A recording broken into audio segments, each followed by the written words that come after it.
Haleluya, haleluya, haleluya. Puji Tuhan.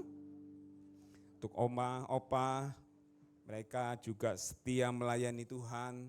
Di tempat ini ada ibadah pioner, yaitu setiap hari Kamis jam 10 pagi. Oma-oma ini juga setia melayani Tuhan. Untuk setiap kita juga masih ada waktu dan kesempatan, setialah beribadah, setialah kita melayani Tuhan. Sore hari ini ingin saya bagikan tentang satu tema. Sebelumnya saya ingin membagikan beberapa nama sebutan Tuhan dan artinya. Bisa tolong ditampilkan untuk PPT saya, untuk ibadah mukjizat. Ini karena ibadah khusus, saya rindu untuk setiap kita bisa mengalami perjumpaan pribadi lepas pribadi dengan Tuhan. Ada beberapa di sini sebutan nama Tuhan dan artinya. Yang pertama dikatakan apa? Jehovah Jireh, itu Tuhan yang menyediakan untuk setiap kita. Jehovah Rapah, Tuhan yang menyembuhkan untuk setiap kita. Jehovah Shalom, Tuhan yang memberikan damai sejahtera untuk setiap kita. Jehovah Sabot, Tuhan semesta alam. Jehovah Mekadiskem, Tuhan yang menyucikan. Jehovah Nisi, Tuhan adalah panjiku. Jehovah Sama, Tuhan hadir. Jehovah Taksinedu, Tuhan keselamatan untuk setiap kita. Beberapa nama sebutan nama Tuhan, saya percaya mungkin Bapak Ibu ada asing mendengarnya, mungkin ada sudah terbiasa yang mendengar beberapa sebutan nama ini. Tapi sore hari ini yang ingin satu saya bawakan yaitu tentang Jehovah Jireh untuk setiap kita. Dia Tuhan yang menyediakan, memberikan kesembuhan, memberikan kesehatan, memberikan pertolongan, memberikan jalan keluar bagi setiap orang-orang yang percaya dan mengandalkan Tuhan. Amin. Pak Mati Sibowo, pembicara kita, mengisi di IR pertama, kedua, 3, 5, dan 6, nanti juga diisi oleh Bapak Pendeta Mati Sibowo. Dia bersaksi bahwa dia disembuhkan dari penyakit limfoma, kanker yang ada di dalam perutnya. Tuhan yang menyembuhkan, Tuhan yang memberikan kesehatan juga. Ada di tempat ini, ada namanya Ibu Dani juga. Yang biasa kita layani juga, baik di Perjamuan Kudus, kita datangi ke rumah, dia disembuhkan dari apa? Sakit tumor di kakinya. Puji Tuhan, Ibu Dani ada hadir hari ini? Oh enggak ada ya, kita biasa layani juga, ada Ibu Suminem juga, beberapa lalu ada ibadah pioner, kita doakan juga, ada benjolan di sebelah dadanya.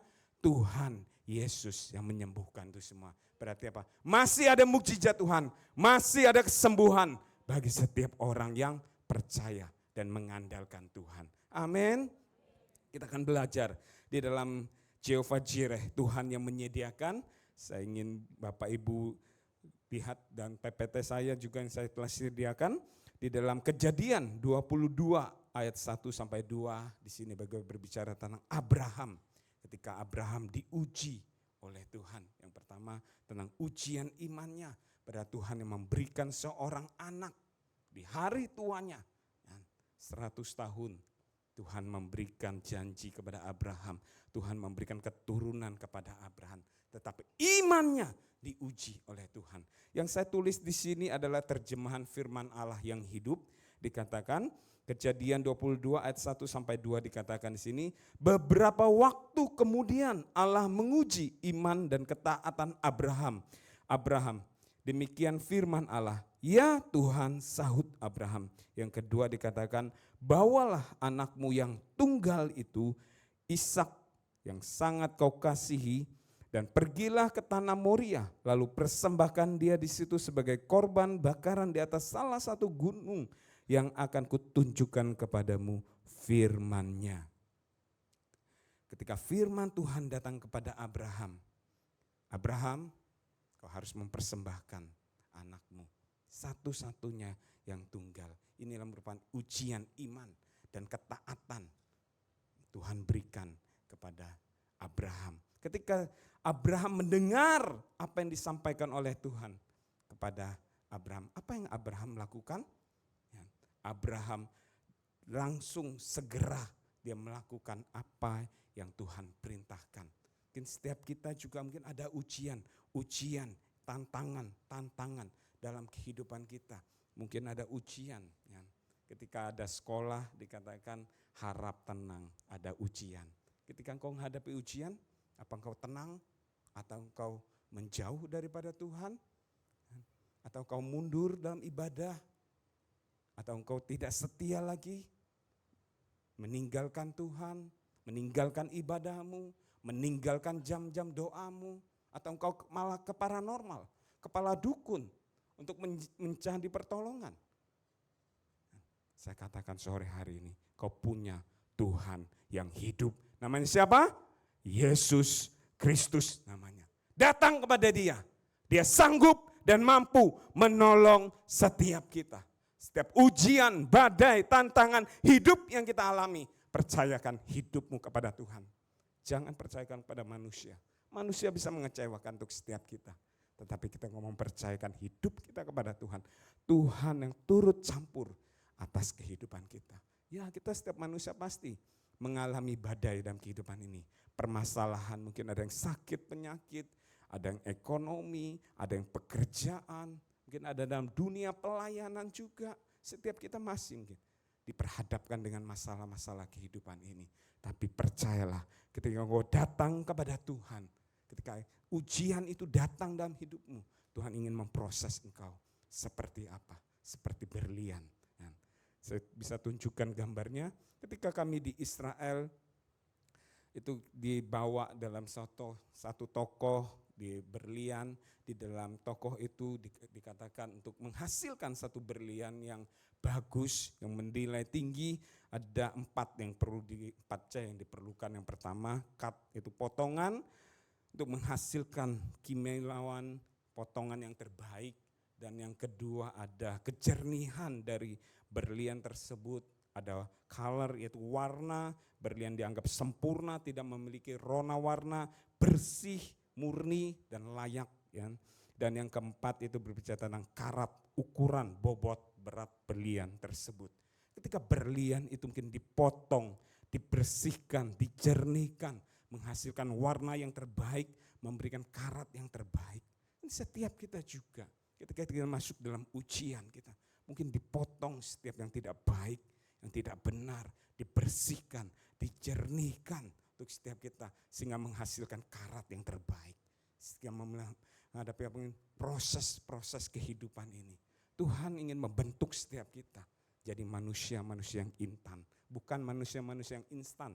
Instan mungkin mudah, dapat cepat, kita mau cepat Tuhan, doa saya cepat Tuhan, dikabulkan doa saya cepat Tuhan, doa saya cepat Tuhan. Mungkin kita manusia ingin semua hal yang instan, tetapi Tuhan butuh prosesmu. Ketika kau menghadapi proses, menghadapi ujian, kau akan mendapat seperti kimia-lawan, berlian yang berharga di mata Tuhan. Amin. Untuk setiap kita hadapi setiap ujianmu. Jangan mundur, terus maju bersama dengan Tuhan. Maka engkau akan melihat kemuliaan Tuhan nyata atas kehidupan kita. Setiap ujian, ya kita manusia pasti mengalami ujian. Jangan mundur, jangan menyerah. Bersama Yesus pasti bisa. Amin.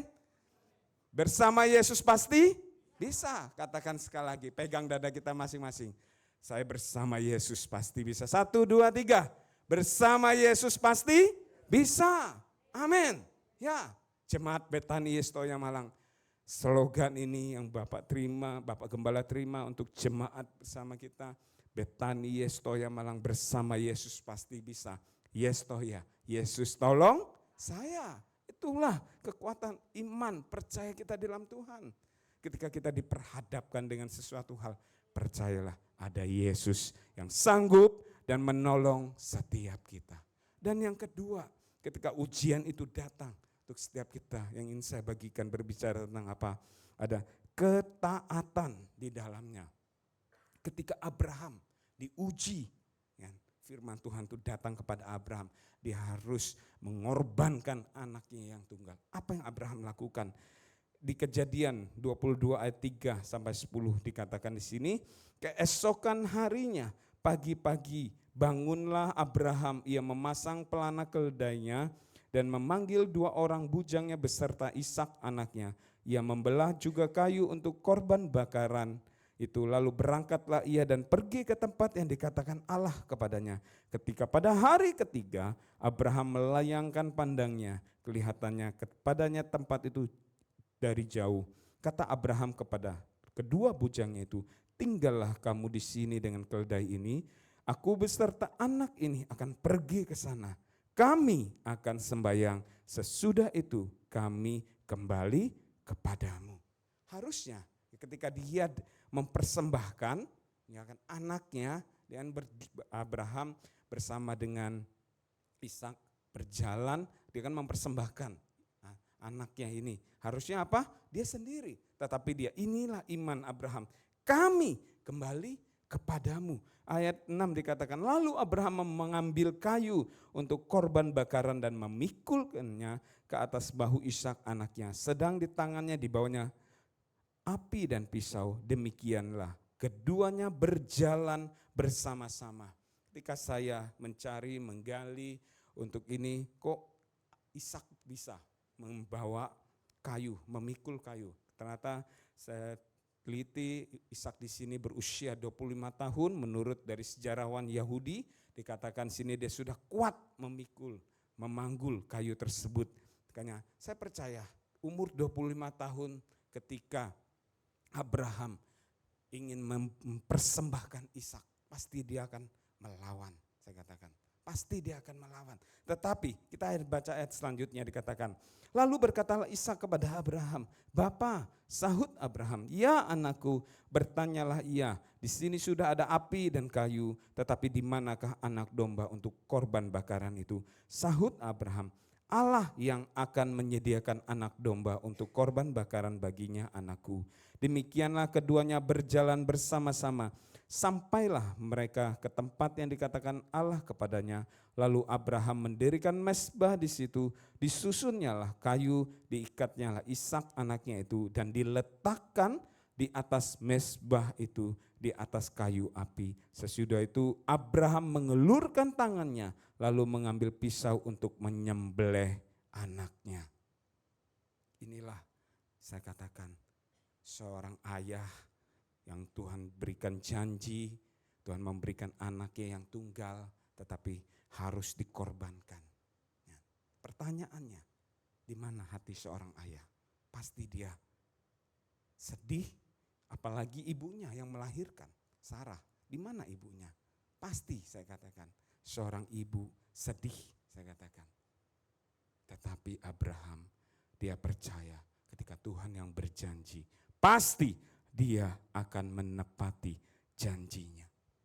Ketika Tuhan berfirman kepada Abraham, Abraham melakukan dengan segera. Dia tidak menunda-nunda apa yang dikatakan oleh Tuhan kepada Abraham. Untuk setiap kita juga, mungkin ada firman Tuhan yang harus kita lakukan. Lakukanlah dengan segera. Jangan kau menunda-nunda. Ketika kau menunda-nunda, ada kehilangan berkat yang daripada Tuhan. Saya katakan, ketika kau melakukan segera firman Tuhan, maka ada berkat Tuhan untuk setiap kita. Abraham melakukan dan ketaatannya, dia melakukan dengan total, dia menyerahkan kepada Tuhan. Ishak juga, saya katakan tadi, dia umur 25 tahun, dia dengan diikat oleh ayahnya. Saya percaya dia bisa berontak, ya kan? Anak saya 10 tahun aja, ketika saya kasih tahu aja, dia membela diri. Ya. Apalagi Ishak 25 tahun, pasti dia berontak, saya katakan. Tetapi dia taat akan bapaknya. Itulah ketaatan di tengah ketidakpastian yang akan terjadi. Ketika Tuhan panggil juga saya untuk bisa ke Malang di tempat ini, enggak mudah Bapak Ibu. Saya dulu bekerja di Taiwan, 6 tahun kerja, saya harus putuskan job kontrak saya. Ketika itu bertemu dengan Bapak Gembala di Taiwan, di Betani Chungli di Taiwan. Bapak Gembala satu salam ke saya, jangan takut, percaya saja. Saya pegang firman Tuhan ini, saya melangkah dengan iman percaya saya putuskan job kontrak saya di Taiwan, saya tidak bekerja, pulang ke Indonesia, sempat di Tangerang beberapa bulan, saya masih ditawarin kerjaan karena pas menunggu di sini itu bulan Agustus untuk masuk kuliah di STTI Stoya.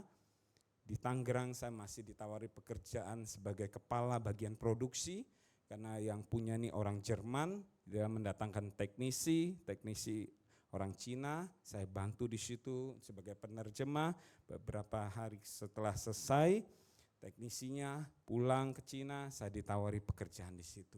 Terlebih dari itu juga saya nolak pekerjaan itu, masih saya ditawari juga pekerjaan oleh koko saya. Fat, kamu pulang Indonesia, udah kerjasama sama koko aja.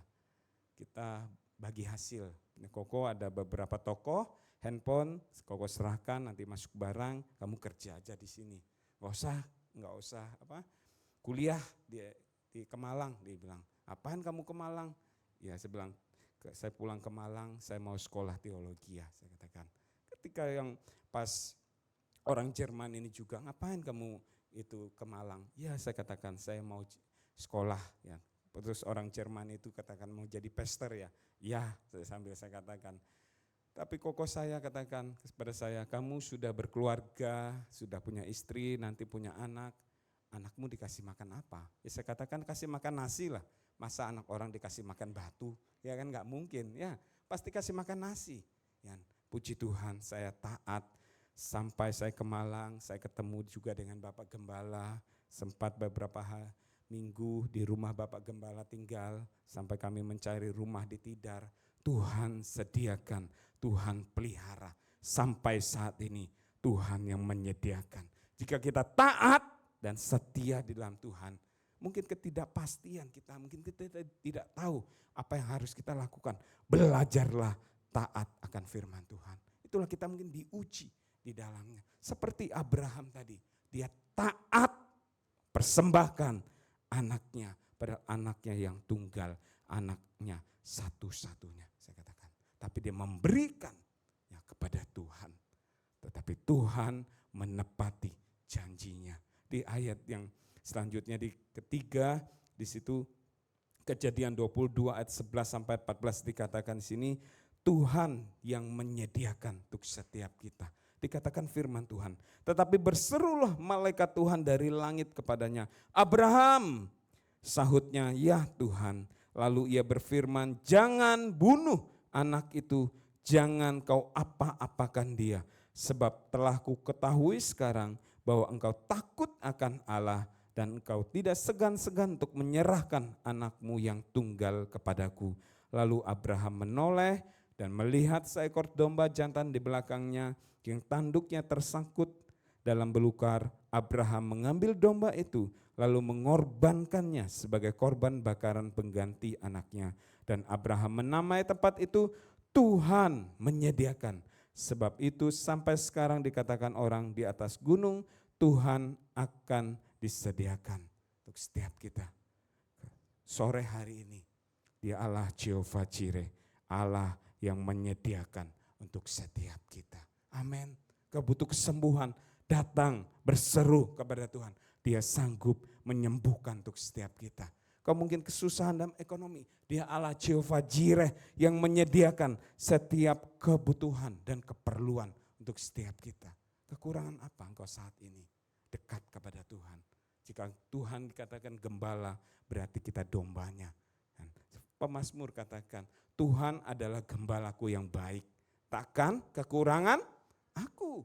Jika kita dekat dengan gembala kita berseru kepada gembala kita, Dia mendengarkan suara kita. Gembala juga mendengar suara kita untuk setiap kita anak-anaknya. Kalau kita kekurangan, berarti harus ada yang kita koreksi dalam diri kita. Bagaimana jam doamu? Bagaimana ibadahmu kepada Tuhan? Bagaimana apakah engkau sungguh-sungguh mencari Tuhan dan segenap hatimu? Tuhan tidak pernah ingkar janji, saya katakan. Ketika Dia berfirman, firman akan melaksanakannya untuk setiap kita. Firman Tuhan itu tidak pernah gagal untuk setiap kita. Amin. Percaya. Ketika engkau kekurangan, sekali lagi koreksi untuk setiap kita. Bangun jam-jam ibadahmu, jam doamu, baca Alkitabmu, datang kepada Tuhan. Ya Tuhan, Jehovah Jireh yang menyediakan setiap kebutuhan dan keperluan untuk setiap kita, anak-anaknya. Amin. Amin.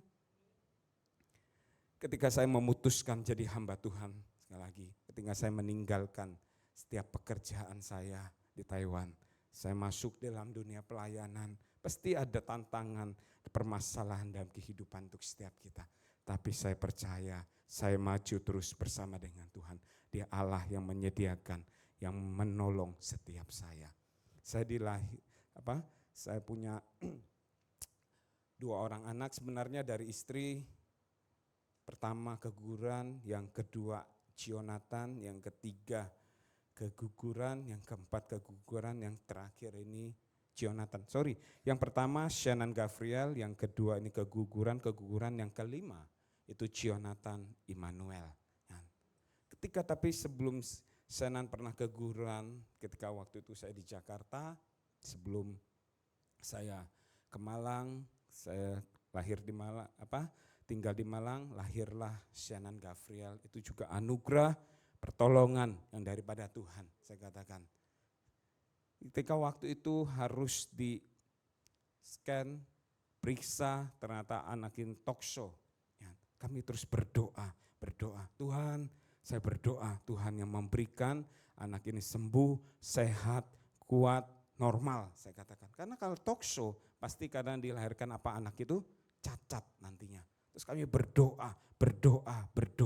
Tapi puji Tuhan, Tuhan yang memberikan kesembuhan. Lahirlah Shannon, ketiga keguguran, keempat keguguran, kelima Jonathan Immanuel. Jonathan Immanuel juga Tuhan yang sudah menolong, saya katakan. Waktu itu kehamilan beberapa bulan, pendarahan istri saya. Biasanya kalau sudah pendarahan pasti tidak ada, semuanya hilang. Tetapi waktu itu pernah pendarahan, keluar satu gumpalan darah, itu di hari Kamis. Saya tidak bawa ke dokter waktu itu. Terus kami bawa dalam doa, Tuhan ketika Kau memberikan, Kau menyediakan, Kau memberikan anak ini kehidupan di dalamnya. Kami tidak tahu, kami kan tidak periksa-periksa, tidak tahu kondisi. Biasanya kalau pendarahan pasti keguguran. Tapi kami berdoa, terus saya berdoa, saya tumpang tangan di perut istri saya, kamu sehat, kamu kuat, kamu ada, sehat, kuat, kamu ada. Puji Tuhan, dan hari Senin diperiksa di dokter. Karena waktu itu COVID, saya tidak boleh masuk, hanya istri aja masuk, saya sama anak saya Shannon di luar. Kita doa untuk mami, kita berdoa di depan. Setelah doa selesai, nggak lama istri saya keluar. Saya lihat dia tersenyum, gimana Mi? Oh puji Tuhan Pi, masih ada, dia katakan. Puji Tuhan masih ada. Saya bersyukur sekali lagi saya katakan, ketika iman kita percaya di dalam Tuhan. Tuhan tidak pernah meninggalkan kita sedetik pun. Amin. Berikan kemuliaan bagi Tuhan kita. Haleluya, haleluya. Dan yang terakhir ingin saya bagikan di sini bahwa janji Tuhan yang Tuhan berikan untuk setiap kita. Ketika kita taat akan firman Tuhan, itu akan mendatangkan berkat untuk setiap kita. Kejadian 22 ayat 15 sampai 18 dikatakan sini, untuk kedua kalinya berserulah malaikat Tuhan dari langit kepada Abraham katanya, aku bersumpah demi diriku sendiri, demikian firman Tuhan, karena engkau telah berbuat demikian, engkau tidak segan-segan untuk menyerahkan anakmu yang tunggal kepadaku, maka aku akan memberkati engkau berlimpah-limpah dan membuat keturunanmu sangat banyak seperti bintang di langit dan seperti pasir di tepi laut. Keturunanmu itu akan menduduki di kota-kota musuhnya. Oleh keturunanmu lah semua bangsa di bumi akan mendapat berkat karena engkau mendengarkan firman-Ku. Untuk setiap kita percaya janji Tuhan. Dengarkan firman Tuhan bahwa Dia berjanji, Dia setia untuk setiap kita. Seperti Abraham tadi dikatakan, pada Tuhan sudah berfirman kepada Abraham, engkau akan mempunyai anak, engkau akan keturunanmu akan besar seperti bintang di langit banyaknya, seperti pasir di tepi laut, demikian banyaknya keturunanmu.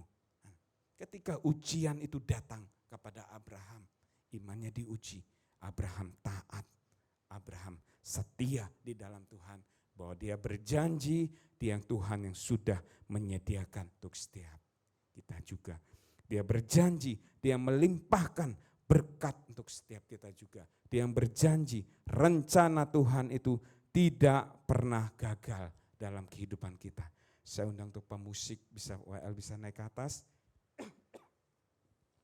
Untuk setiap kita dalam kehidupan ini, pergumulan, masalah apa yang kau hadapi saat ini. Ujian, mungkin ada badai, tantangan kehidupan kita hadapi. Percayalah, Tuhan tidak pernah meninggalkan kita sedetik pun. Ketika kau datang kepada Tuhan, Dia Tuhan yang penuh kasih, yang dapat menolong setiap kita.